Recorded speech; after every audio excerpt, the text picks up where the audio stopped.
कि इंशाअल्लाह आगे भी आप समाअत फरमाएंगे। अल्लाह रब्बुल आलमीन कहने वालों को और सुनने वालों को अमल की पूरी पूरी तौफीक अता फरमाए। अल्लाह रब्बुल आलमीन का बहुत बड़ा एहसान ये है कि उसने हमें और आपको मुसलमान बनाया और इस्लाम की दौलत से माला माल किया। वैसे तो उसके बेशुमार एहसानात हैं, हम गिनना चाहें तो गिन नहीं सकते। सबसे बड़ा एहसान यह है कि उसने हमें और आपको मुसलमान बनाया और इस्लाम की दौलत से माला माल किया। हम इस्लाम से दूर हैं, ये एक अलग मैटर है, लेकिन इस्लाम ये हकीकत में एक बड़ी नेमत है। और मैंने अक्सर जगहों पर तक़रीरों में ये बात कही है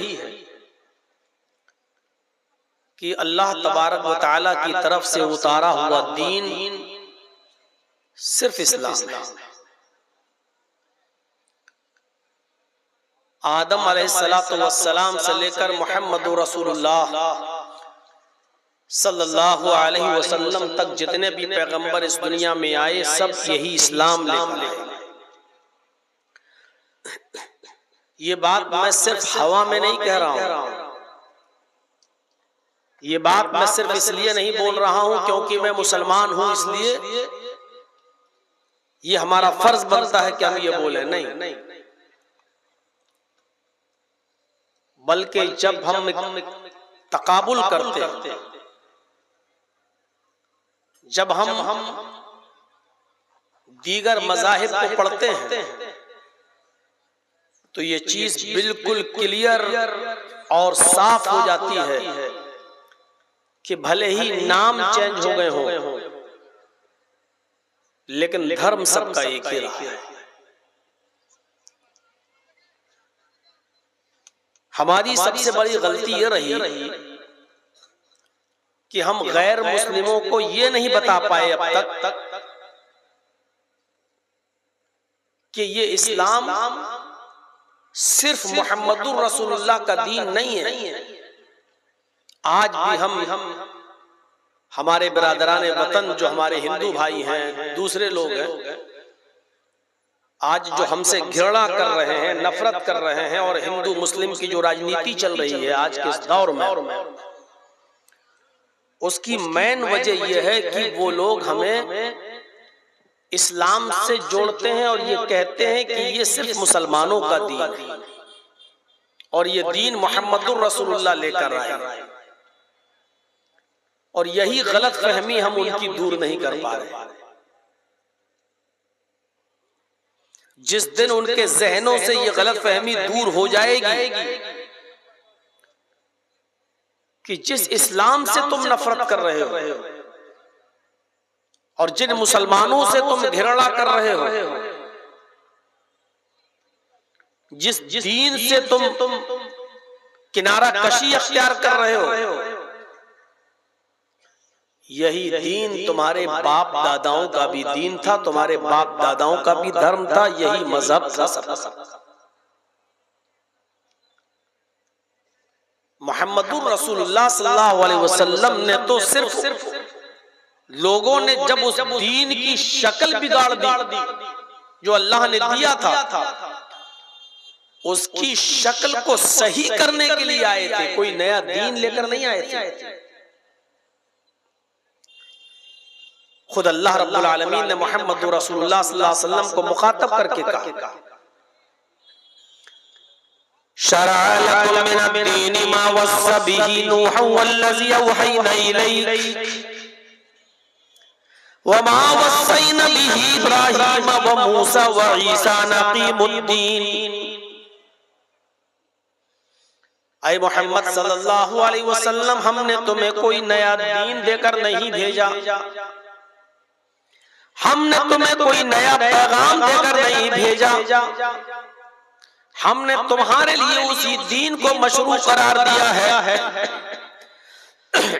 हमने तुम्हारे लिए उसी दीन को स्थापित किया है, उसी दीन को मशरू करार दिया है, उसी दीन के निफाज का हुक्म दिया है जो दीन आपसे पहले हमने नूह को देकर भेजा था।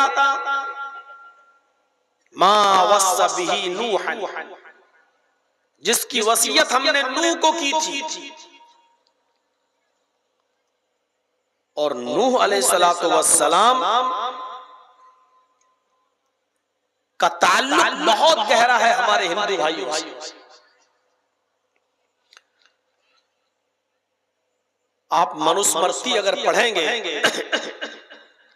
हिंदू भाइयों की एक किताब है जिस पर एक बखेड़ा भी खड़ा हुआ होता है, अक्सर पार्लियामेंट में भी होता है। मनु का जो वाकया लिखा हुआ है मनुस्मृति में कि जमीन से पानी आया, आसमान से पानी आया और मनु का पुत्र पहाड़ के ऊपर चढ़ गया। मनु ने कहा मेरे पुत्र मेरी नाव में आकर बैठ जाओ। उसने मना किया। मनु ने कहा कि आज ईश्वरीय प्रकोप, आज अल्लाह का अज़ाब किसी को नहीं छोड़ेगा।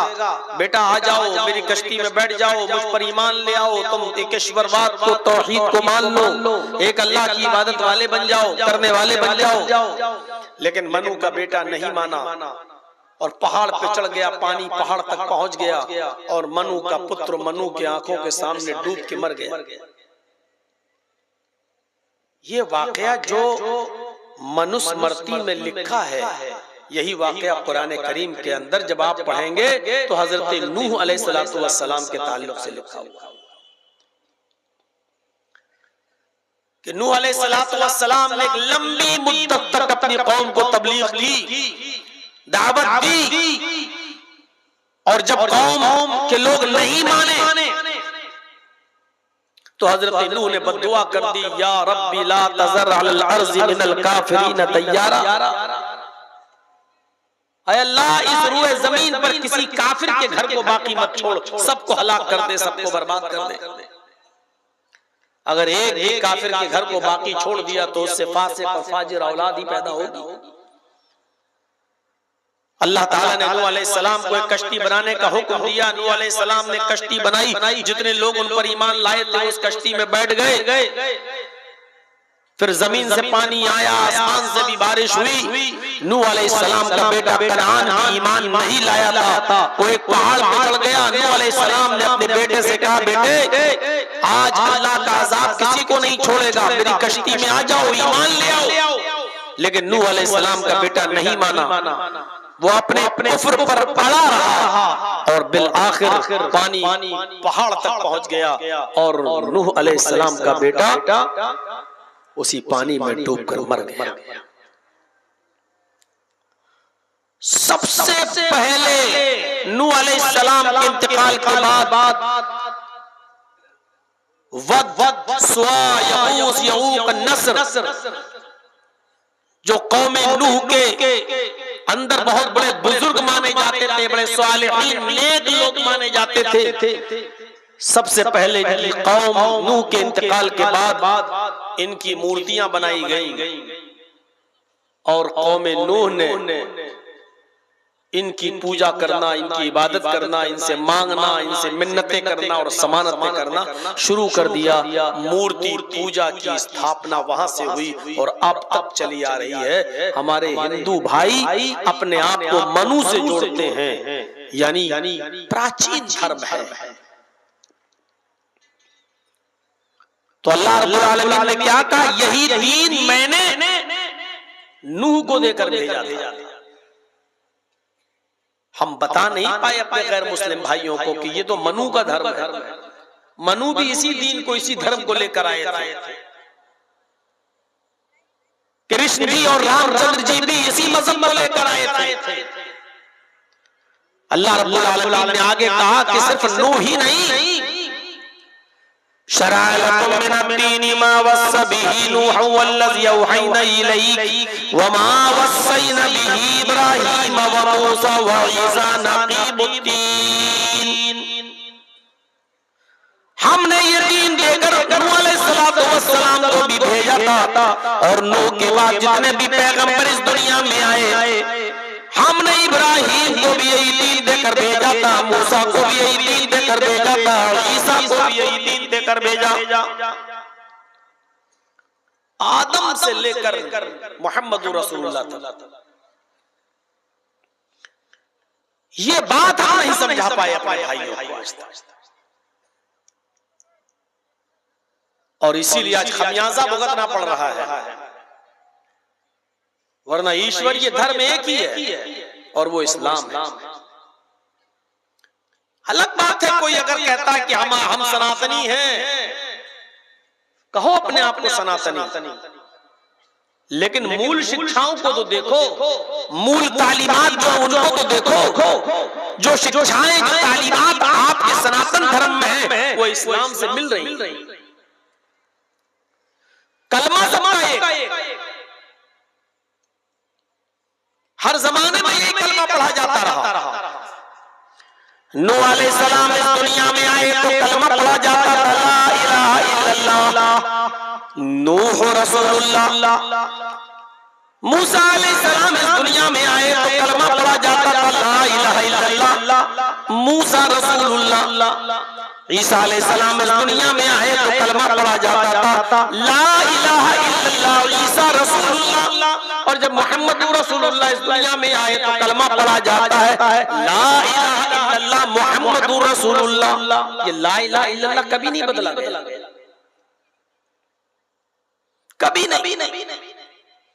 ये इतना स्पष्ट कलमा है, मंत्र है कि बड़े से बड़ा हिंदू पंडित भी जब मरता है तो मरने से पहले अपने बेटे को ये कलमा पढ़ने की वसीयत करता है, और अनकही के जुमले सिखलाता है और कहता है कि बेटे जैसे मैं मरते वक्त ये मंत्र पढ़ रहा हूं, तुम भी मरने से पहले ये मंत्र पढ़ लेना। और अनकही के ये जुमले आज तक अथर्ववेद में मौजूद है। वो ये जुमले सिखला कर जाता है कि तुम भी मरने से पहले ये कलमे, ये जुमले, ये मंत्र पढ़ लेना। ला इलाहा हरण पापन इल्लल्लाह परमपिदम। मेरे बेटे मरने से पहले ला इलाहा इल्लल्लाह पढ़ लेना, तेरे सारे पाप हरण हो जाएंगे, तेरे सारे पाप मिट जाएंगे। यकीनन जो शख्स कुफ्र और शिर्क की दलदल में फंसा हुआ हो और इस्लाम लाना चाहे तो ये कलमा पढ़कर इस्लाम लाएगा, तो उसके सारे के सारे गुनाह मिट जाएंगे। यही बात तो मुहम्मद रसूलुल्लाह ने भी कही है, इन्नल इस्लाम यहदिमु मा काना क़ब्ला। इस्लाम ले आओ, इस्लाम लाने से पहले जितने भी तुमने गुनाह किए वो सारे के सारे गुनाह मिट जाएंगे, वो सारे के सारे गुनाह तुम्हारे खत्म हो जाएंगे। इस्लाम लाओ सिद्क दिल से और सच्चे दिल से, यही तो वो कलमा है जो हिंदू भाई भी सिखाते हैं। एकम ब्रह्मा द्वितीय नास्ते नास्ते किंचन। हर तकरीर में तौहीद जब भी लोग बयान करेंगे और हिंदू धर्म पर जब बोलेंगे तो उस पर ये मंत्र हर आदमी पढ़ेगा जो भी हो। जैसे ला इलाहा इल्लल्लाह इस्लाम की मेन बुनियाद है, उसी तरीके से हिंदू धर्म के अंदर ये ब्रह्म सूत्र मेन मूल मंत्र है। एकम ब्रह्मा द्वितीय नास्ते नास्ते किंचन। इस ब्रह्मांड का रचयिता और रचनाकार, इस दुनिया का बनाने वाला एक ही है।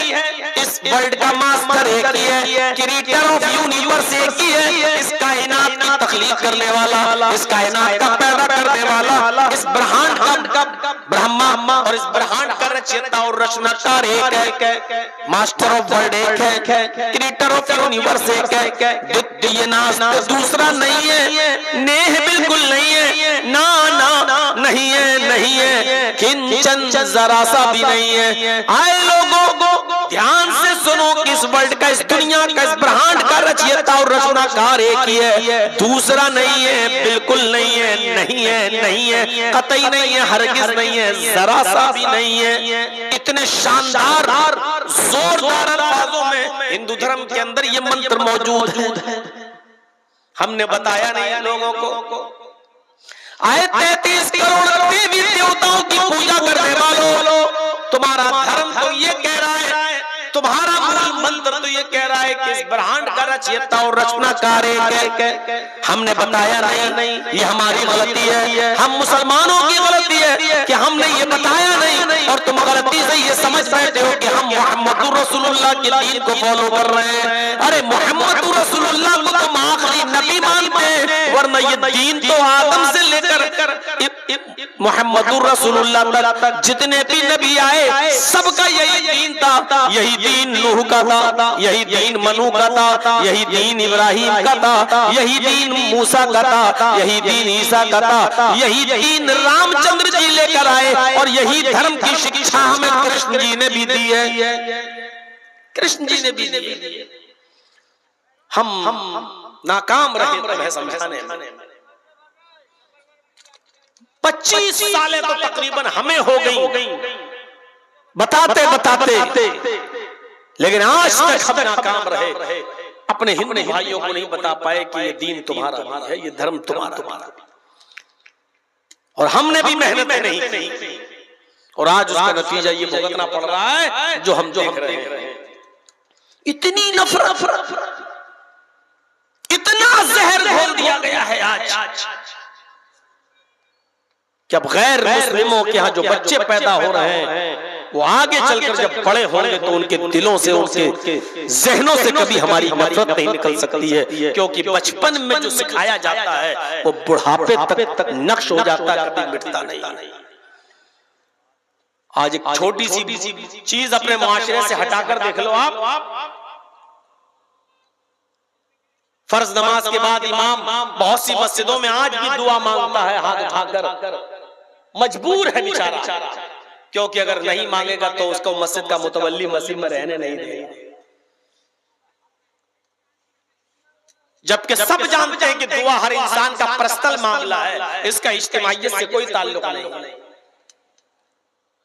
भाई हमें बुखार है, तुमको टीबी है, किसी को कैंसर है, हमें ये दुआ मांगना है कि अल्लाह मुझे कैंसर की बीमारी है, मुझे शिफा अता फरमा। आपको ये दुआ करना है कि अल्लाह मुझे टीबी की बीमारी है, तो मुझे शिफा अता फरमा। किसी को दुआ करना है कि अल्लाह मेरी बेटी का रिश्ता नहीं आता, दीनदार रिश्ता अता फरमा। हर इंसान का अपना अपना अलग मामला है। आपने सारी जिम्मेदारी उस मस्जिद के मौलवी पर डाल दी। उसकी अपनी परेशानी है बेचारा, वो अपनी परेशानी की दुआ मांगेगा कि तुम्हारी परेशानी की दुआ मांगेगा। ये सोचने वाली बात है, अपनी अकल में लाने वाली बात है। लेकिन आज भी बहुत सी मस्जिदों में मेरे भाइयों नहीं हटा पा रहा है, ये दुआ बेचारा खत्म नहीं कर पा रहा है। क्यों? क्योंकि उसको डर है कि अगर हमने ऐसा किया तो मस्जिद का मुतवल्ली हमें रहने नहीं देगा। क्यों? आज भी कहता है, वो क्या कहते हैं वहां के लोग, आ गए ये नए मौलवी पढ़ गए, हम बाप दादा के जमाने से मस्जिद में ऐसे होते हुए देखते हुए चले आ रहे हैं, ये आगे खत्म कराने के लिए। मेरे भाइयों, जो चीज बचपन से होती चली आ रही है उसको इतनी आसानी के साथ आप हटा कर देख लीजिए अपने मुआशरे से और अपने समाज से। जिन बच्चों के जहनों में मुसलमानों की नफरत भर दी गई है, कल जब ये बड़े होंगे तो आज के हमारे गैर मुस्लिम भाइयों से ज्यादा खतरनाक होंगे ये लोग, क्योंकि इनके दिमागों में जो भरा जा रहा है वो फ्यूचर के लिए और मुस्तकबिल के लिए अच्छा है।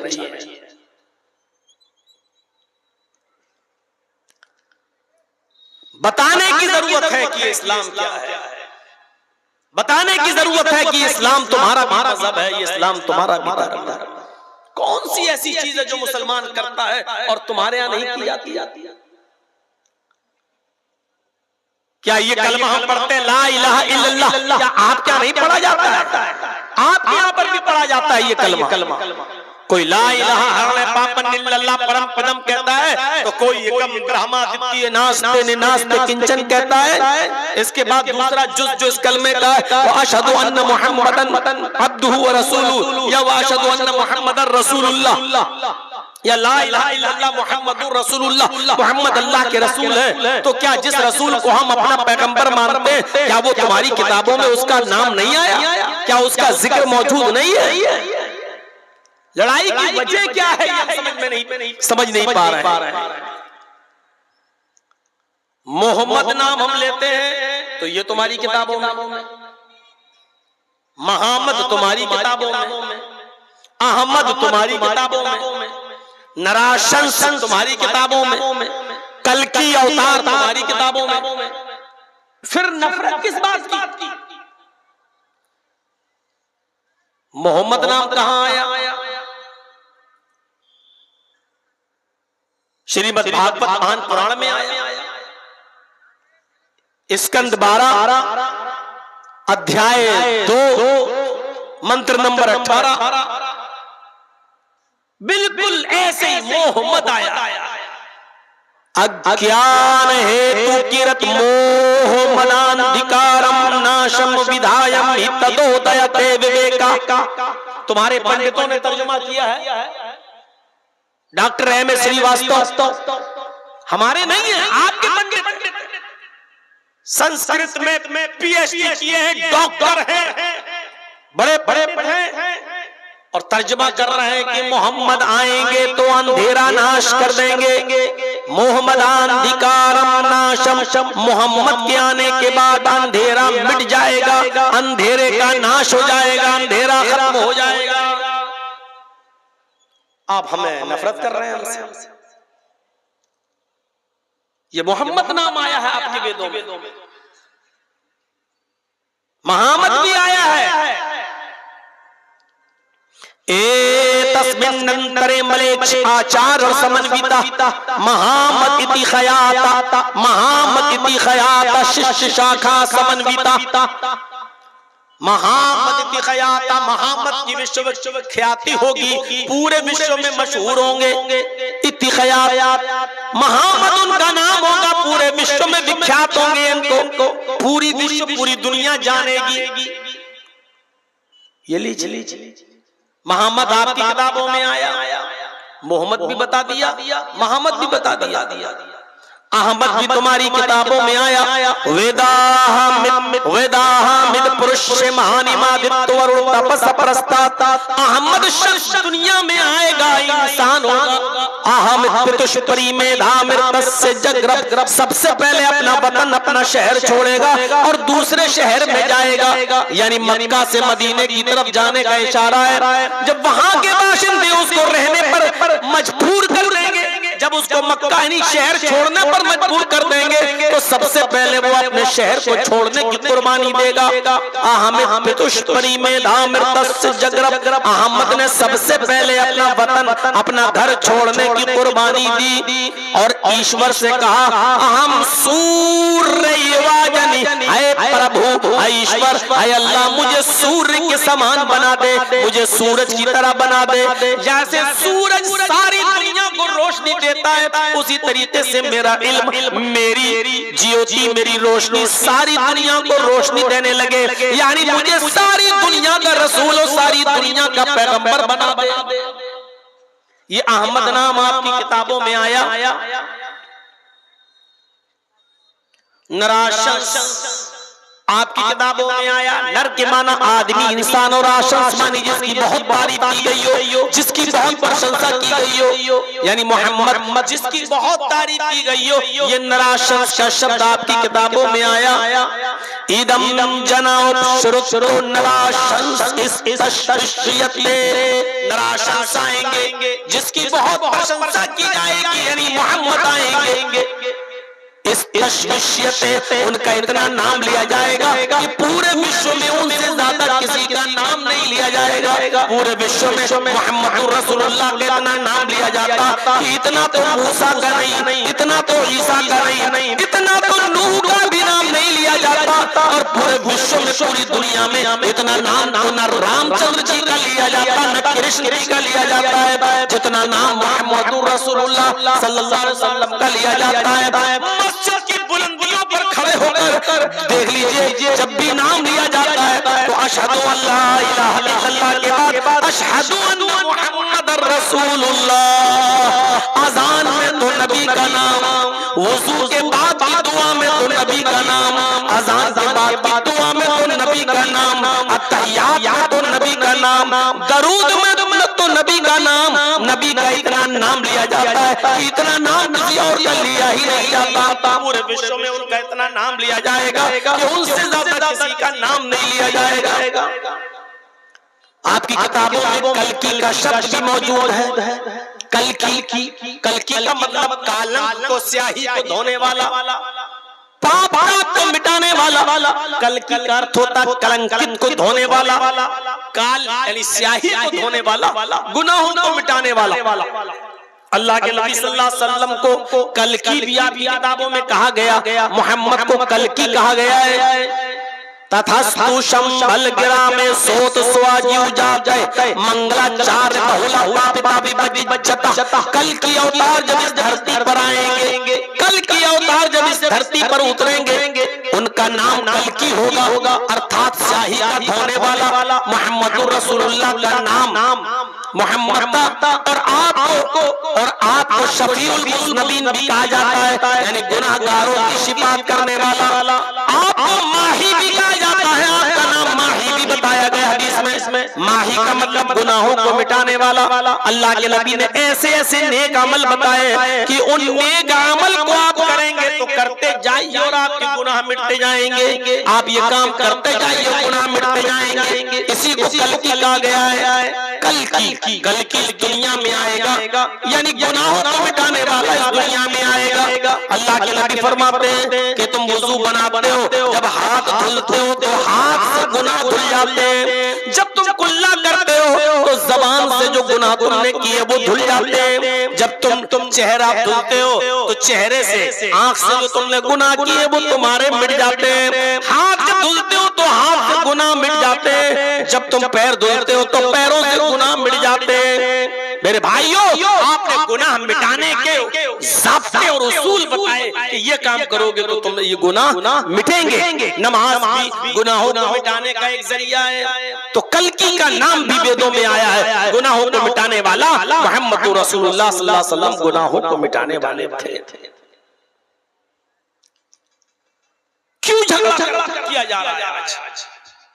जरूरत है इस तरीके के प्रोग्राम कराने की कि जिसमें ये बताया जाए कि ये धर्म कभी किसी को लड़ना और झगड़ना नहीं सिखाता है। जिस मजहब को तुम हमें मोहम्मदुर रसूलुल्लाह का मजहब से जोड़कर और ताना मारते हो, कहते हो कि नया दीन, हम नए दीन को नहीं मानते हैं। ये बहुत पुराना दीन है। जब बिगड़ गया और लोगों ने उसमें बिगाड़ पैदा कर दिया तो मोहम्मदुर रसूलुल्लाह सल्लल्लाहु अलैहि वसल्लम को उसकी असली शक्ल समझाने के लिए और बताने के लिए भेजा गया है कि आप वही दीन लोगों को दीजिए जो ओरिजिनल दीन था नूह का, जो ओरिजिनल दीन था इब्राहिम का, जो ओरिजिनल दीन दिया था मूसा ने और जो ओरिजिनल दीन दिया था ईसा ने।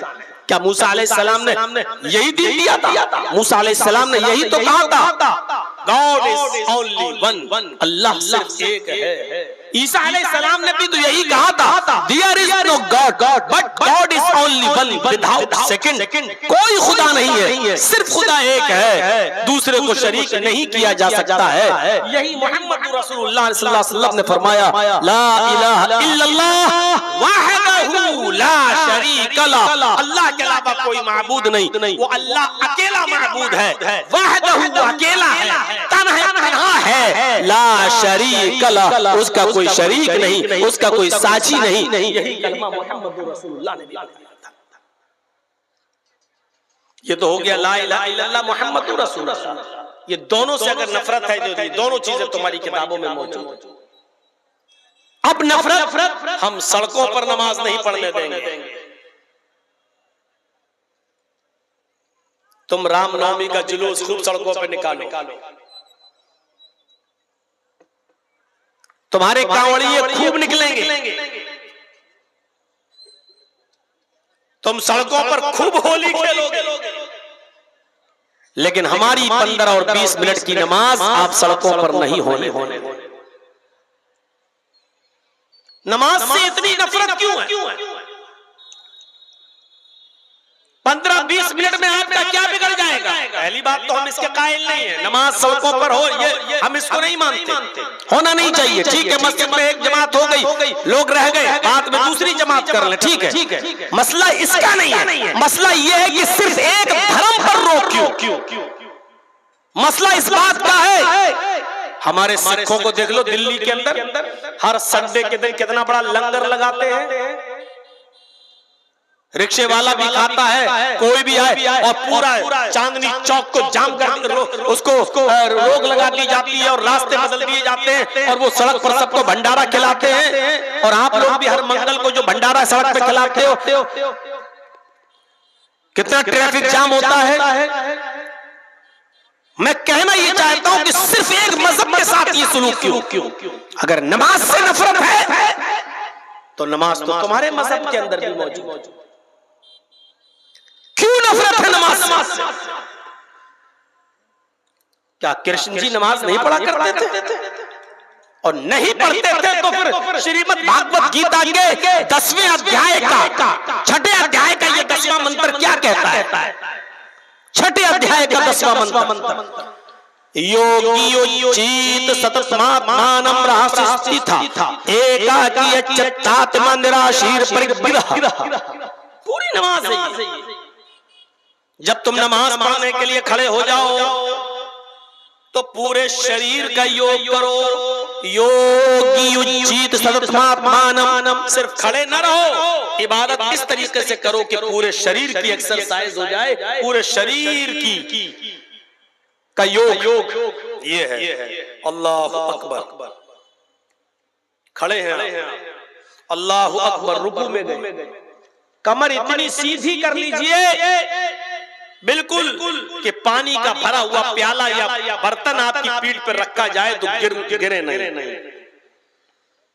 तो आज हमारी नमाजों का तो अल्लाह ही रहम करे, रुकू भी सही से हो नहीं पाता कि उड़ के फौरन सजदे में घुस जाते, जबकि रुकू ऐसा हो कि पीठ बिल्कुल ऐसी हो जाए कि अगर पानी का भरा हुआ बर्तन रखा जाए तो गिरे नहीं। जब आप इस तरीके से रुकू करेंगे, उंगलियां खुली होंगी, घुटने को टाइट तरीके से पकड़ेंगे तो ये आपके पैरों की नसों का खिंचान होगा और आपकी ये नसें रगें जाम नहीं होंगी, आपका ब्लड सर्कुलेशन बढ़ेगा, दिमाग तक पहुंचेगा और आपको पैरों में जो रगें खिंचती हैं इसकी बीमारी आपकी खत्म होगी। लेकिन आपको थोड़ा लंबा रुकू करना पड़ेगा, 3 बार नहीं, सुभान रब्बिल अज़ीम, सुभान रब्बिल अज़ीम, सुभान रब्बिल अज़ीम नहीं, आपको बहुत ही इत्मीनान से पढ़ना पड़ेगा, ऐसे रुकू करके सुब्हानकल्लाहुम्मा रब्बना व बिहम्दिका अल्लाहुम्मा इग़फिरली, सुब्हानकल्लाहुम्मा रब्बना व बिहम्दिका अल्लाहुम्मा इग़फिरली, सुब्हानकल्लाहुम्मा रब्बना व बिहम्दिका अल्लाहुम्मा इग़फिरली। कम से कम ये 3 बार पढ़ेंगे, इतनी देर में आपके रगों की का खिंचाव ठीक होगा और ब्लड सर्कुलेशन अच्छा होगा।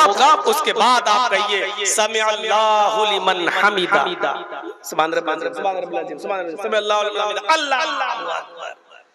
ये कौवे की चोंचे मारोगे तो फायदा नहीं मिलेगा कुछ। ये ब्लड सर्कुलेशन, ये एक्सरसाइज है। उसके बाद उठिए, फिर सजदे में जाइए, दोनों पैर आपके इस तरीके से मुड़े हुए हों, ऐसे। मान लीजिए इधर आप मुड़ करके नमाज पढ़ रहे हैं, किबला इधर है, तो ये ऐसे पैर आपके मुड़े हुए हों।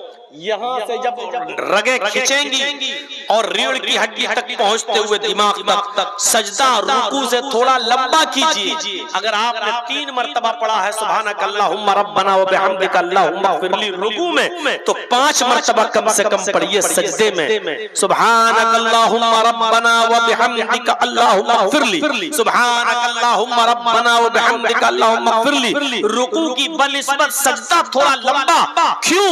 क्योंकि सजदे में इंसान अपने रब के सबसे ज्यादा करीब होता है।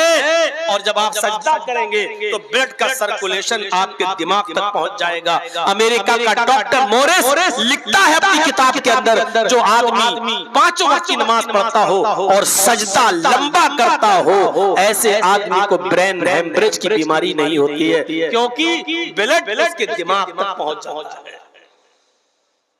नमाज के ऐसे आप खड़े हैं तो ब्लड आपके दिमाग तक पहुंच तो रहा है, लेकिन उसकी वो पोजीशन नहीं है, वो स्पीड नहीं है। जब आप सजदे में जाते हैं तो ब्लड पूरी स्पीड के साथ आपके दिमाग की एक एक रग और एक एक नस को तरोताजा कर देता है, वहां तक पहुंच जाता है ब्लड का सर्कुलेशन। ऐसे आदमी को कभी ब्लड ब्रेन हेमरेज की बीमारी नहीं, दिमाग की नस नहीं फटी। लेकिन सजदा थोड़ा लंबा होना चाहिए। वो सजदा नहीं जो अभी रुकू की तरह बताया, सुभान रब्बिल आला, सुभान रब्बिल आला, सुभान रब्बिल आला, अल्लाहु अकबर, अल्लाह अल्लाह। ये कोई नमाज है थोड़ी। नमाज तो ये थी कि सहाबा किराम फरमाते हैं कि मैं अल्लाह के रसूल के पीछे नमाज पढ़ता था, और अल्लाह के रसूल सल्लल्लाहु अलैहि वसल्लम जब रुकू से सर उठाते थे, समय अल्लाहु लिमन हमिदा कहते थे, तो सजदे में इतनी देर में जाते थे कि मुझे ये लगता था कि अल्लाह के रसूल सजदा करना भूल तो नहीं गए। अब सोचिए कितनी देर खड़े रहते होंगे। समय अल्लाहु लिमन हमिदा, अब खड़े हैं, रब्बना वलकल हम्द हम्दन कसीरन तय्यबन मुबारकन फी, और भी जो दुआएं आप पढ़ना चाहते थे पढ़ते थे, और उसके बाद में सजदे में जाया करते थे। हज़रत सहाबा किराम कहते हैं कि जब अल्लाह के नबी रुकू से उठते थे तो ऐसा सजदे में जाने से पहले इतनी देर खड़े रहते थे कि हमें डर लगता था कहीं भूल तो नहीं गए सजदा करना, कहीं भूल तो नहीं गए। और जब सजदे में जाते थे तो इतनी देर में उठते थे कि मुझे डर लगता था कहीं सजदे में इंतकाल तो नहीं हो गया, अल्लाह के रसूल कहीं सजदे में इंतकाल तो नहीं कर गए। यहाँ थोड़ा सा लंबा सजदा हो जाए तो मुक्तदी खांसते हैं कहीं इमाम सो तो नहीं गया। यहाँ थोड़ा सा लंबा सजदा हो जाए तो बुढ़े खांसने लगते हैं पीछे मतलब ये दिखाने के लिए सोचते कहीं इमाम साहब सजदे में सो तो नहीं गए, हम पढ़े रहे सजदे में। हमारी नमाजों का हाल और फिर कहते हैं अल्लाह मेरी सुन नहीं रहा। कहां से सुनेगा अल्लाह? जो मैं सर पर सजदा हुआ ज़मीन पर, जो मैं सर पर सजदा हुआ ज़मीन पर, तो आसमां से आने लगी ये निदा, तेरा दिल तो है सनम आशिना, तुझे क्या मिलेगा नमाज में। आज हमारी नमाजें ऐसी हैं, 4 मिनट में 4 रकातें पढ़ लेते हैं। अल्लाहु अकबर, अल्लाहु अकबर, समय अल्लाह, सलाम अलैकुम व रहमतुल्लाह, सलाम अलैकुम व रहमतुल्लाह, हो गई। बहुत बड़ा एहसान कर दिया अल्लाह ताला। अरे कम से कम नमाज तो अच्छी पढ़िए। बंदा जब नमाज में होता तो अल्लाह से हम कलाम होता है, गुफ्तगू करता है। अब नमाज पढ़िए तो कैसे पढ़िए? अल्लाहु अकबर, अल्लाहुम्मा बाइद बैनी व बैन खताया कमा बाअत बैनल मशरिक़ वल मग़रिब, ऐसे दुआ पढ़िए। ये नहीं अल्लाहुम्मा बाइद बैनी व बैन खताया कमा बाअत बैनल मशरिक़ वल मग़रिब, अल्लाहुम्मा नक़्क़िनी मिनल खताया कमा युनक़्क़ा थौबुल अबयज़ मिनद दनस। ये कोई दुआ है? ये आप क्या मांग रहे हैं? ये तो आप किताब की तरह रट रहे हैं, जो आपने याद कर लिया वही आप दुआ मांगी। तो अल्लाहुम्मा बाइद बैनी व बैन खताया कमा बाअत बैनल मशरिक़ वल मग़रिब, आय अल्लाह तू मेरे गुनाहों को इतना दूर कर दे, बैनी व बैन खताया, अल्लाह तू मेरे गुनाहों के दरमियान इतनी दूरी पैदा फरमा दे, कमा बाअत बैनल मशरिक़ वल मग़रिब, जितनी दूरी तूने मगरिब और मशरिक़ के दरमियान रखी है, जितनी दूरी तूने पूरब और पश्चिम के दरमियान रखी है, इतनी दूरी तू हमारे गुनाहों के दरमियान कर दे। आप ऐसे दुआ मांगिए। अच्छा, दुआ जब मांगते हो तो कैसे कहते हैं? अल्लाह मेरे बाप को ठीक कर दे, अल्लाह मेरे बच्चे को ठीक कर दे, अल्लाह मेरी बेटी को अच्छा रिश्ता दे दे, ऐसे दुआ मांगते हो? कहीं जब आप दुआ मांगते हो नमाज के बाद भी या कभी, तो कैसे दुआ मांगते हो? अल्लाह मेरी अम्मा को ठीक कर दे, अल्लाह मेरे अब्बा को ठीक कर दे, अल्लाह मेरे बच्चे को ठीक कर दे, अल्लाह मेरे फूफी को ठीक कर दे, ये दुआ मांगते हो? ऐसी तो कहते ना, आय अल्लाह तू मुझे हिदायत दे, आय अल्लाह तू मुझे कब्र के अजाब से महफूज फरमा दे, अल्लाह तू मेरे वालिद साहब की कब्र को नूर से भर दे, अल्लाह तू मेरे माँ बाप की मगफिरत फरमा। आप ऐसी तो दुआ मांगते हो, तो नमाज में आप एक साथ कैसे पढ़ते हो? इहदिना सिरातल मुस्तकीम सिरातल लज़ीना अनअमता अलैहिम, ऐसे पढ़े नमाज में नियत मानी अल्हम्दुलिल्लाह रब्बिल आलमीन अर्रहमानिर रहीम मालिक यौमिद्दीन इय्याका नअबुदु व इय्याका नस्तईन इहदिना सिरातल मुस्तकीम। अरे भाई तुम दुआ मांग रहे हो, दुआ मांग रहे हो, ये कोई दुआ है? इहदिना सिरातल मुस्तकीम, आय अल्लाह तू हमको सीधे रास्ते पर चला, सिरातल लज़ीना अनअमता अलैहिम, आय अल्लाह मुझे उन लोगों के रास्ते पे चला जिनके ऊपर तूने इनाम नाजिल किया है, गैरिल मग़दूबि अलैहिम वलद्दालिन, अल्लाह मुझे उन लोगों के रास्ते पे मत चला जिनके ऊपर तेरा गैज़ो गज़ब और गुस्सा नाजिल हुआ। ऐसे दुआ मांगी जाती है। अकेले भी पढ़ रहे हो तो ऐसे ही पढ़िए, इहदिना सिरातल मुस्तकीम सिरातल लज़ीना अनअमता अलैहिम गैरिल मग़दूबि अलैहिम वलद्दालिन, ऐसे अकेले भी पढ़ रहे हो तो। और रुकू में जाइए सुभान रब्बियल अज़ीम नहीं, ये तो सबसे छोटी सी दुआ है, और जो जिसको याद ना हो तो ये दुआ पढ़ ले, लेकिन रुकू में भी मांगिए अल्लाह से। और रुकू की सबसे अफजल दुआ कौन सी है? रुकू और सजदे दोनों में पढ़ी जाती है दुआ। सुब्हानक अल्लाहुम्मा रब्बना व बिहम्दिका अल्लाहुम्मा इग़फिरली, सुब्हानक अल्लाहुम्मा, अल्लाह तेरी जात पाक है, व बिहम्दिका तेरी तारीफ के साथ, सुब्हानक अल्लाहुम्मा रब्बना, हमारे रब, व बिहम्दिका अल्लाहुम्मा इग़फिरली, तू मेरी मग़फ़िरत फरमा, अल्लाह तू मुझे बख्श दे। ऐसे दुआ, ये कोई दुआ है? सुब्हानक अल्लाहुम्मा रब्बना व बिहम्दिका अल्लाहुम्मा इग़फिरली, सुब्हानक अल्लाहुम्मा रब्बना व बिहम्दिका अल्लाहुम्मा इग़फिरली, सुब्हानक अल्लाहुम्मा रब्बना व बिहम्दिका अल्लाहुम्मा इग़फिरली। आप ऐसे दुआ मांग रहे हैं, ये दुआ मांगने का तरीका नहीं है। तेरी जात बात बरकत है, तू पाक है, तेरी हम्द के साथ अल्लाह तू मुझे बख्श दे, ये तो आप धमकी दे रहे हैं। ये अंदाज नहीं होना चाहिए, मांगने वाला अंदाज हो। अल्लाहुम्मा इग़फिरली, कोई फकीर तुम्हारे दरवाजे पे आए, कहते जल्दी दे, अल्लाह के नाम पे दे, अल्लाह के नाम पे दे, अल्लाह, आप उसको देंगे? भगाएंगे उसको। वही फकीर, मेरा बेटा बहुत बीमार है, उसको कैंसर की बीमारी हो चुकी है, भाई साहब कुछ मदद कीजिए। साहब मेरे बच्चे की तरफ देखिए, अल्लाह ताला तुम्हें बहुत कुछ देगा, जब वो आजिज़ी के साथ मांगेगा तो आपका दिल पसीजेगा और आप देंगे। अल्लाह रब्बुल आलमीन को अच्छा लगता है जब कोई बंदा उससे मांगता है, जब कोई बंदा उसको पुकारता है। जर्जी साहब मस्जिद में जा रहे हैं, नमाज पढ़ लिए, दुआ मांग रहे हैं, अल्लाह को मालूम है कि जर्जीस क्या मांगेगा, अल्लाह को तो जानता ही है, वो तो आलिमुल गैब है, उसको तो मालूम ही है कि मैं क्या मांगने जा रहा हूँ, लेकिन इसके बावजूद वो कहता मांगो। क्यों? जब मेरा बंदा मुझसे मांगता है तो मुझे अच्छा लगता है, गोया कि वो अपने आप को मेरा गुलाम और मुझे अपना मालिक मान रहा है। यकीनन वो अपने आप को फकीर और मुझे अपना मालिक, मुझे अपना दाता मान रहा है। तो मेरे भाइयों, बच्चा जब रोता है तो माँ की पिस्तान जोश भरती है, और बच्चा जब तक खेलता रहता है तो माँ भी दूध नहीं पिलाती है। जब बच्चा रोता है तो माँ उठाती है और उसको सीने से लगा कर दूध पिलाती है, जबकि माँ को मालूम है 8 घंटे हो गए बच्चा खेल रहा है, अब भूखा होगा, लेकिन माँ फिर भी दूध नहीं पिलाती। जब तक बच्चा रोता नहीं है माँ पिस्तान से नहीं लगाती। अल्लाह कहता है मुझे तो मालूम ही है कि तू क्या मांगेगा, लेकिन आए मेरे बंदे तू मांगता है तो मुझे अच्छा लगता है, तू मुझसे मांग, मुझसे मांग। मेरे भाइयों गौर करो, अल्लाह को तो मालूम ही है क्या मांगने जा रहे हो तुम, लेकिन फिर भी कहता मांगो। और अगर कोई आदमी मांगना छोड़ दे, अल्लाह को पुकारना छोड़ दे, तो अल्लाह कहता है यस्तब्दिल कौमन गैरा कौमिन, अगर तुमने अल्लाह से मांगना छोड़ दिया, अल्लाह को पुकारना छोड़ दिया, अल्लाह को बुलाना छोड़ दिया, अल्लाह से तुमने अपनी हाजतें और जरूरतें मांगना छोड़ दी, तो अल्लाह तुम्हें बर्बाद कर देगा, अल्लाह तुम्हें इस दुनिया से मिटा देगा, और फिर तुम्हारी जगह ऐसी कौम को लाएगा, ऐसे लोगों को पैदा करेगा जो दुनिया में आएंगे और फिर वो अपने रब से तौबा करेंगे, इस्तिगफार करेंगे, अपने रब को पुकारेंगे, अपने रब से मांगेंगे। अल्लाह को अच्छा लगता है कि मांगा जाए। मुसलमानों, जब तुम अत्तहियात में बैठ जाओ तो बड़े इत्मीनान से बैठा करो। अत्तहियात में जब बैठो तो बड़े इत्मीनान से बैठा करो और अत्तहियात में एक एक जुमला बड़े आराम से पढ़ा करो।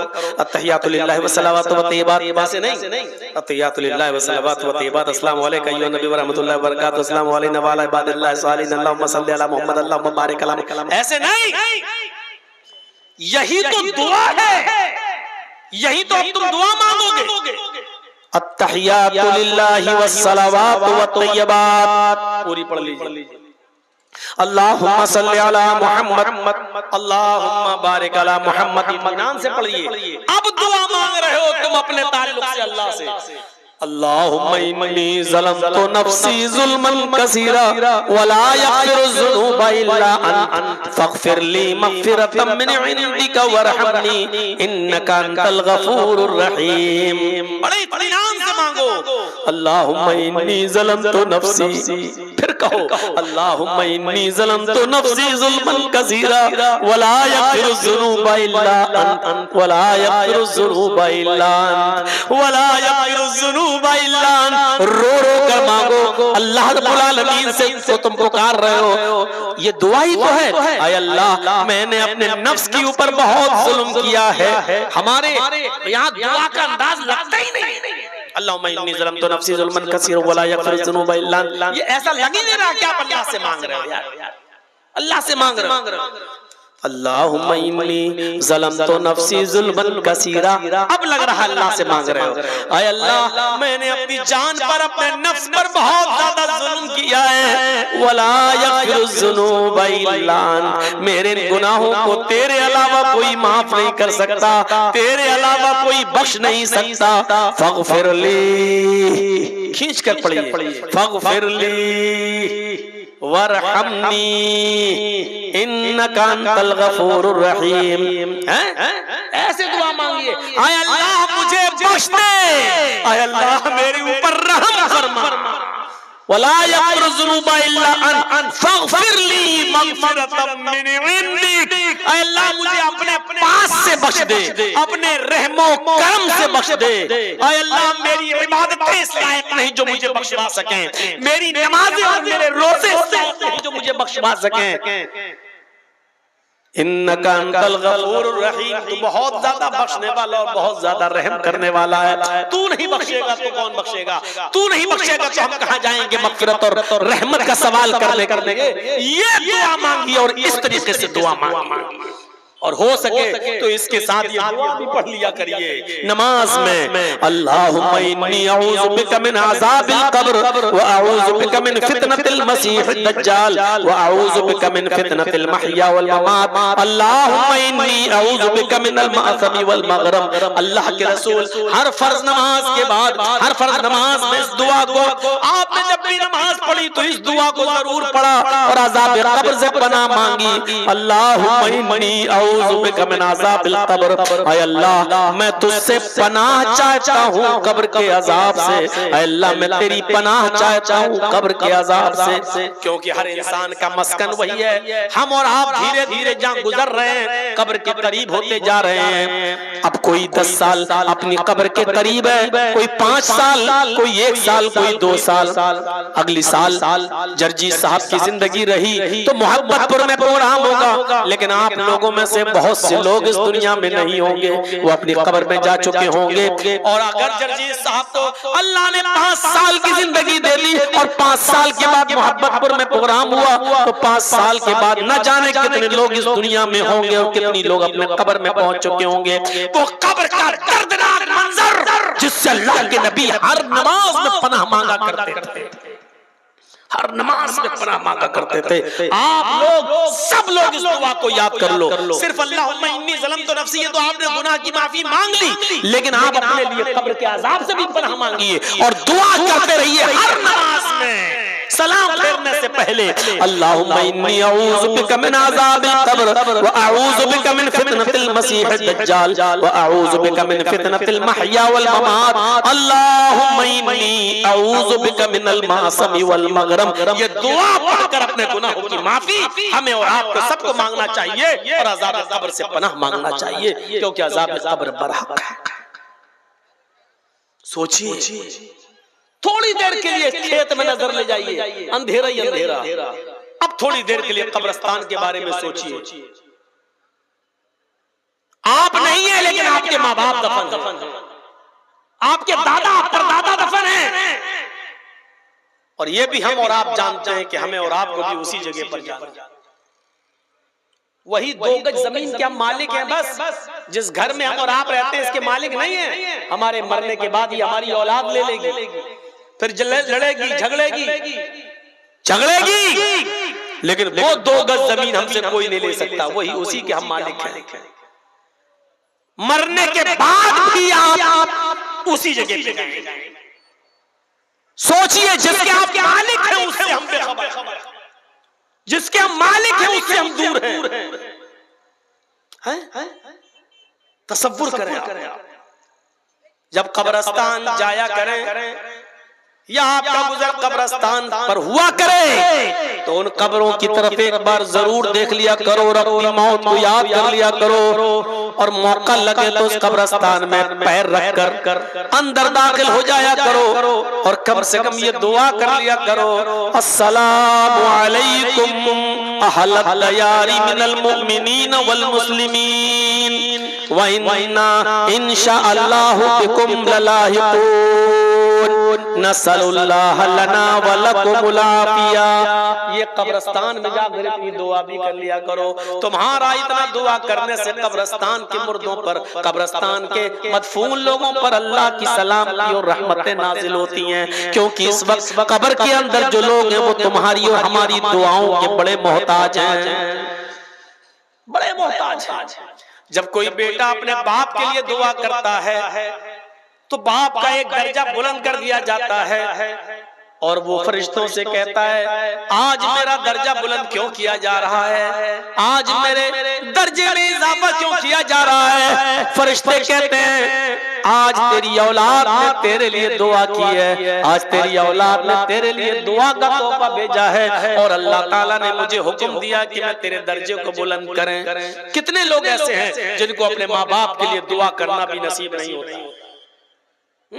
वही अपनी जबान में दुआ कर रहे हो, अल्लाह मेरे बाप को बख्श दे, अल्लाह मेरे बाप की कब्र को नूर से भर दे। अरे साफ साफ कब्र पर जाओ और दुआ मांगो अपने बाप की कब्र पर खड़े होकर, अल्लाहुम्मा फ़िर लहू वरहमहू वआफ़िही वअफ़ु अन्हु वअकरिम नुज़ुलहू ववस्सिअ मदखलहू वग़सिलहू बिलमाई वस्सल्जी वलबरद वनक़्क़िही मिनल ख़ताया कमा नक़्क़ैत अस-सौबल अब्यज़ मिनद दनस। ये दुआ मांगो अपने बाप की कब्र पर। अल्लाह के रसूल ने जो दुआ सिखलाई वो दुआ मांगो, अल्लाह के रसूल ने ये दुआएं बताई हैं, ये दुआ मांगा करो। आय अल्लाह मेरे बाप की मग़फ़िरत फरमा दे, वरहमहू अल्लाह मेरे बाप पर रहम फरमा, वआफ़िही वअफ़ु अन्हु आय अल्लाह तू उनसे दरगुजर फरमा, वअकरिम नुज़ुलहू और इनकी बेहतरीन मेहमान नवाजी कर, ववस्सिअ मुदखलहू और इनकी कब्र को कुशादा फरमा दे, वग़सिलहू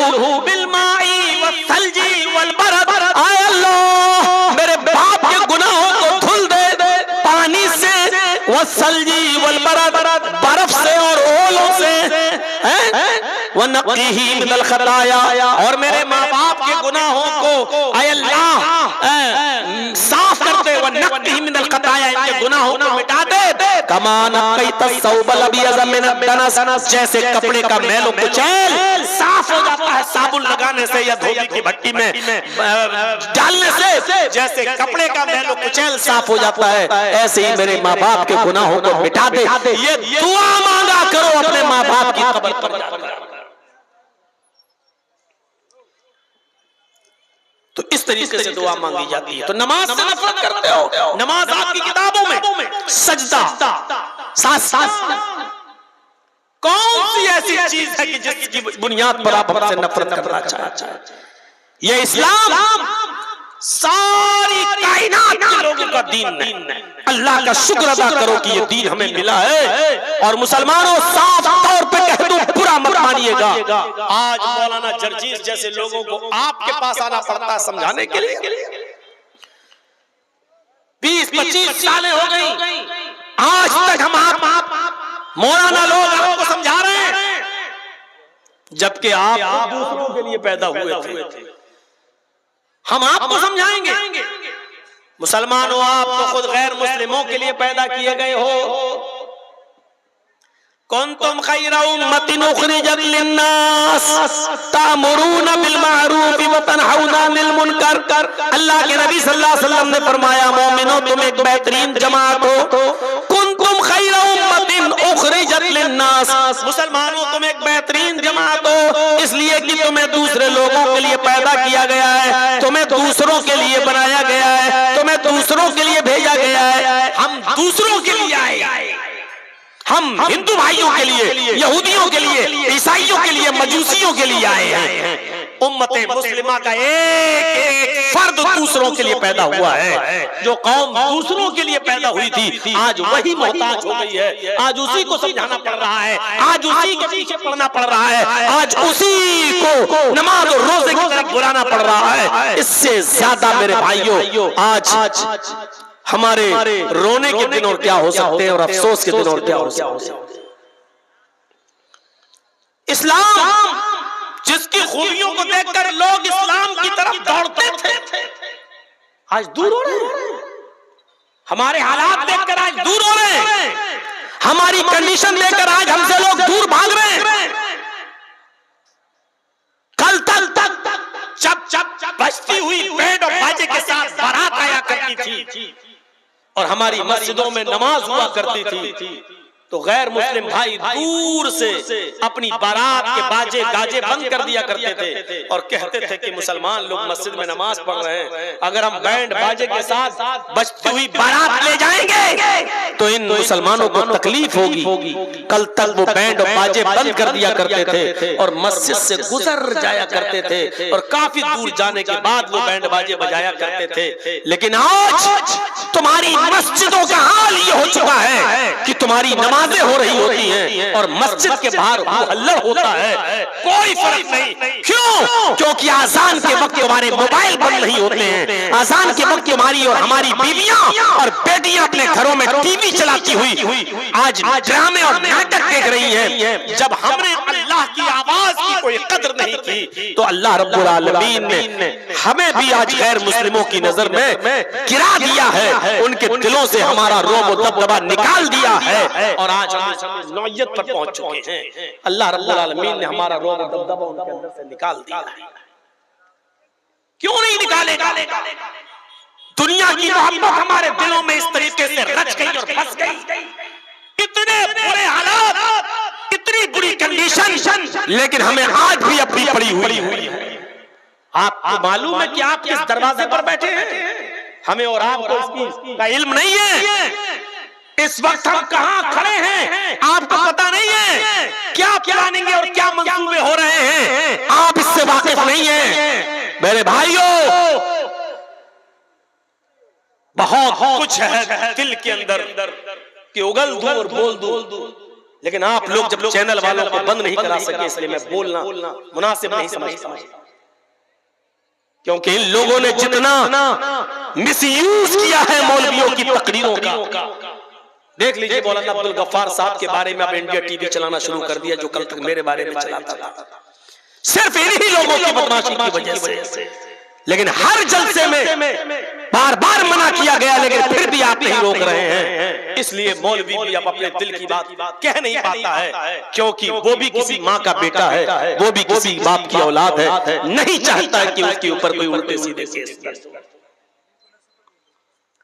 आप कहां खड़े हैं आपको मालूम है?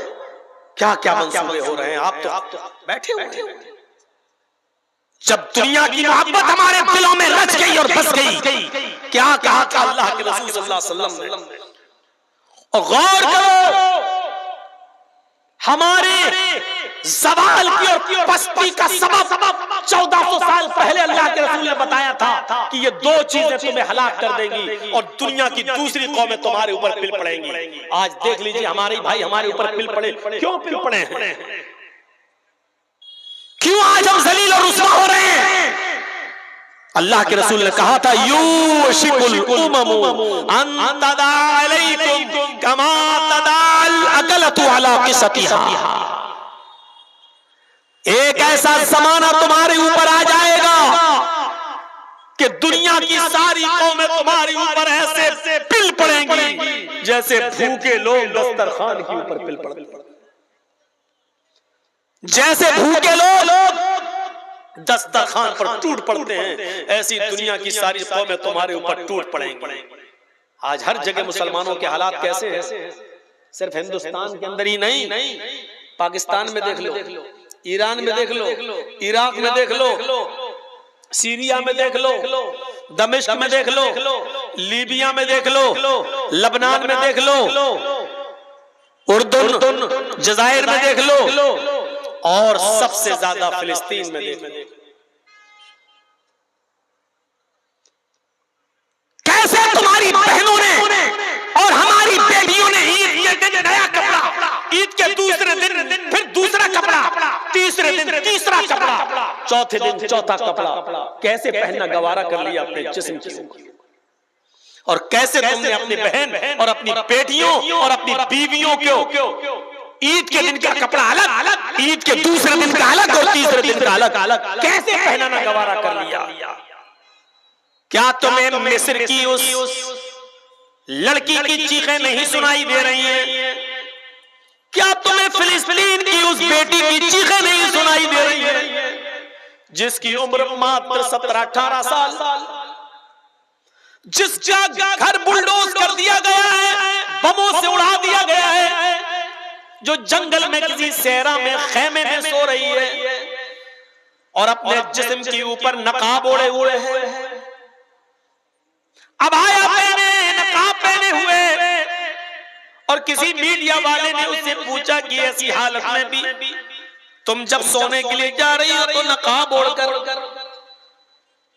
तो उस अल्लाह की बंदी ने चीख कर कहा, हाँ हम बमों के सायों में, पता नहीं कब कोई बम मेरे ऊपर गिर जाए, मैं चाहती हूं कि जब कोई बम मेरे ऊपर गिरे और मेरी रूह निकले, उस वक्त मैं बेपर्दा न रहूं, उस वक्त मेरे जिस्म पर पूरा का पूरा पर्दा हो। कयामत के दिन अल्लाह पूछे तो मैं ये कह सकूं कि अल्लाह मैंने घरों को बर्बाद होते हुए देखा, लेकिन मरते वक्त मैंने अपना पर्दा और अपनी हया बर्बाद नहीं की। क्या तुम्हें फिलिस्तीन की उन लड़कियों की चीखें नहीं सुनाई दे रही है? क्या फिलिस्तीन की उन बहनों की चीखें तुम्हारी मां और बहनों बेटियों के कानों में नहीं जा रही है? कैसे तुमने ईद पे नए कपड़े पहनना गवारा कर लिए, कैसे तुमने अपनी मां बहन बेटियों को हर दिन का नया सूट पहनाना गवारा कर लिया। और जाकर देखो लखनऊ की हालत, और जाकर देखो हमारे शहरों की हालत, ईद के दिन का कपड़ा अलग, ईद की बासी का अलग, ईद के तीसरे दिन का अलग, नानी के यहाँ जाएंगे तो अलग कपड़ा पहन के जाएंगे, खाला के यहाँ जाएंगे तो अलग सूट पहन कर जाएंगे। मेरे भाइयों, हमारी माँ बहन बेटियों को कौन बताएगा फिलिस्तीन की बहनों का दर्द? देखिए सऊदी अरब में रमजान में एक आदमी उम्रे के लिए जाता है और सवाल करता है इमाम हरम से कि इमाम साहब हमारे फिलिस्तीन के हालात ऐसे किस रमजान के महीने में भी गोलियां चल रही हैं, बरस रही हैं, और हमारे पास खाना पानी कुछ नहीं है, लेकिन इसके बावजूद हम रोजा रखते हैं। इमाम हरम ने कहा अल्लाह तुम्हारे रोजों को कबूल फरमाए। उसने कहा मसला ये पूछना है कि हमारे पास खाने को कुछ नहीं होता है। अल्लाह के रसूल ने फरमाया तसहरू फइन्ना फिस्सुहूरी बरका, सहरी किया करो, सहरी करने में बरकत है। हमारे पास तो पानी भी नहीं कि मैं पी सकूं, अगर नियत से सहरी कर लो तो हमारा रोजा हो जाएगा या नहीं। फिर उस आदमी ने सवाल किया इमाम मोहतरम रोजा रख लिया नियत से, शाम को इफ्तार करने के लिए हमारे पास एक खजूर भी नहीं, एक घूंट पानी भी नहीं, खाना तो दूर की बात, एक घूंट पानी भी नहीं, अगर नीयत से हम रोजा खोल लें कि मैंने रोजा खोल लिया, इतना दिल में नियत कर लें तो मेरा रोजा इफ्तार हो जाएगा या नहीं। इतना सुन्नत था कि इमाम हरम ढीके मार मार के रोने लगे, चीख चीख कर रोने लगे और उस फिलिस्तीनी नौजवान को अपने सीने से लगाया। कैसे तुमने 100-200 लोगों को अपने दस्तरखानों पर इफ्तार करा के रंगीन किस्म के खाने रखकर उनकी फोटो लेकर व्हाट्सएप में डालकर नुमाइश करना कैसे गवारा कर लिया? क्या तुम्हें फिलिस्तीन के नौजवानों का दर्द तुम्हारे सीनों में पैदा नहीं हुआ? कैसे ये गवारा कर लिया तुमने? ऐसे लोग। और रोजा तो इन्हीं गरीबों और मिस्कीनों का दर्द पैदा करने के लिए आया था कि भूखे रहोगे तो गरीबों का दर्द समझोगे, भूखे रहोगे तो मिस्कीनों का दर्द समझोगे। हम भूखे रहते हैं लेकिन गरीबों का दर्द हम नहीं समझ पाए, मिस्कीनों का दर्द हम नहीं समझ पाए। कैसे गरीब और मिस्कीन भीख मांगता है मस्जिद के दरवाजे पर? रमजान के महीने में भी हमने ज़कात क्यों नहीं दी? हमने ऐसा उनको इस लायक क्यों नहीं बनाया कि रमजान के महीने में वो दरवाजे भीख न मांगे? हम खुद उनके दरवाजों तक पहुंचाएं और इतना पहुंचाएं कि ईद के दिन तक वो अपने घर पे खाते और पीते रहे और एक दिन भी बाहर न निकले। हमने ऐसा समाज क्यों नहीं बनाया? कौन जिम्मेदार है इसका? मेरे भाइयों, माफ नहीं किए जाओ। ये आंसू बेकार नहीं जाएंगे फिलिस्तीन के लोगों के। एक एक कतरे का हिसाब होगा। इतनी बुज़दिल कौम है, वो लड़ रहे हैं और इन हालात में भी रोजा रख रहे हैं। इन हालात में भी उन्होंने रोजा रखा। तुम ईद के कपड़े ढूंढते हो, उनके पास अपने बच्चों को दफन करने के लिए कफन पहनाना भी नसीब नहीं हुई। तुम्हारी बेटियों और बहनों और बीवियों को नए कपड़े चाहिए। वो दर्दनाक चेहरा नहीं आ रहा सामने कि एक बाप के पास अपने बेटे को कफनाने के लिए कपड़ा नहीं था। उसने अपनी लुंगी उतारी और घुटने तक, यहाँ तक का चड्ढा आता है नेकर, वो यहाँ तक पहने हुए था। उसने अपनी लुंगी उठाई और खोली और उसी लुंगी में उसने अपने बेटे को लपेटा और एक गड्ढे के अंदर दफन कर दिया, आंखों में आंसू बहाते हुए। क्या रमजान का महीना इसीलिए आया था कि हम गरीबों की हमदर्दी अपने दिल में पैदा न कर सके?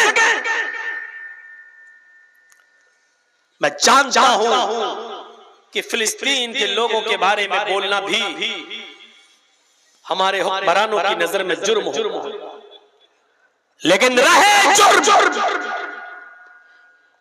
इतना दबकर हम थोड़ी रहेंगे, इतना कंप्रोमाइज थोड़ी किया जाएगा। तुम्हारे गाल में 2 आदमी मरते हैं तो उत्तर प्रदेश के चीफ मिनिस्टर के पेट में दर्द होता है। उत्तर प्रदेश के चीफ मिनिस्टर के पेट में दर्द होता है और हजारों लोगों की जो लिंचिंग कर दी गई,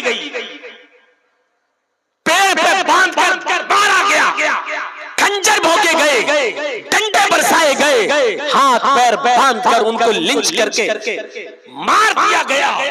उसके बारे में एक आवाज नहीं। और ये धर्म का ठेकेदार? मेरे भाइयों, इनको धर्म के ठेकेदार कहोगे?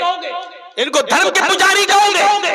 ये लाशों के सौदागर, इन्होंने धर्म का लिबादा ओढ़ा हुआ है, धर्म का चोला पहना हुआ है। मेरे भाइयों, अंदर से ये गुंडे हैं, गुंडे। वरना धर्म ये कब सिखाता है? धर्म ये कब सिखाता है? और धर्म तो ये सिखाता है, सीखो। मन कतल नफ्सन फकअन्नमा नफ्सन बिगैरि नफ्सिन औ फसादिन फकअन्नमा कतल अन्नास जमीआ। धर्म तो ये सिखाता है कि जिसने किसी एक मनुष्य को कत्ल कर दिया, जिसने किसी एक इंसान को कत्ल कर दिया, एक इंसान कोई भी हो, हिंदू हो या मुसलमान, सिख हो या ईसाई, पारसी हो, मजूसी हो, बुद्धिस्ट हो, जैनी हो, कोई भी हो, अगर किसी ने एक मनुष्य को, एक इंसान को कत्ल कर दिया बगैर उसकी गलती के और बगैर किसी खता के ऐसे ही उसने मार दिया उस बेचारे को। तो कुरान कहता है फकान्नमा क़तलन्नास जमीआ, वो एक इंसान का कातिल नहीं है, फकान्नमा क़तलन्नास जमीआ, वो सारी दुनिया की इंसानियत का कातिल है, वो सारी दुनिया के इंसान का कातिल है। एक इंसान के कत्ल को सारी दुनिया के इंसानों का कत्ल कहा है। ये एहतराम इंसानियत है इस्लाम के अंदर, ये इस्लाम सिखलाता है, इस्लाम में ये दर्स देता है। चाहे वो हिंदू हो या मुसलमान, सिख हो या ईसाई, किसी को बगैर गलती के नहीं मार सकते हो। अगर आपने किसी एक को मार दिया तो एक को नहीं बल्कि पूरी दुनिया की इंसानियत का मर्डर किया है। इंसानियत सीखना हो तो आओ, इंसानियत का एक वाक़या मैं तुम्हें बताऊं कि ऐसी इंसानियत दुनिया की किसी मजहब के अंदर नहीं मिलेगी। नबी अकरम जनाब मोहम्मद रसूलुल्लाह सल्लल्लाहु अलैहि वसल्लम के जमाने में एक औरत आती है, जंगलों में बकरियां चरा रही थी और वहीं पर किसी बकरियां चराने वाले चरवाहे के साथ उसका मुआशिका हो जाता है, आंखें लड़ती हैं और किसी पहाड़ी के किनारे जाकर जंगल ही में उस चरवाहे में बकरियां चराने वाले और बकरियां चराने वाली इस औरत दोनों में मुआशिका हो जाता है और पहाड़ी के किनारे जाकर इन दोनों से जिना हो जाता है। वो औरत उसको अच्छी तरह नहीं जानती थी कौन है, बस जंगल में आंखें लड़ी और दोनों के जज्बात भड़के और दोनों ने पहाड़ी के किनारे वादी में एक खाई के अंदर जिना कर लिया। लेकिन जब वो औरत बकरियां चरा कर घर आई तो रात भर सो न सकी, उसको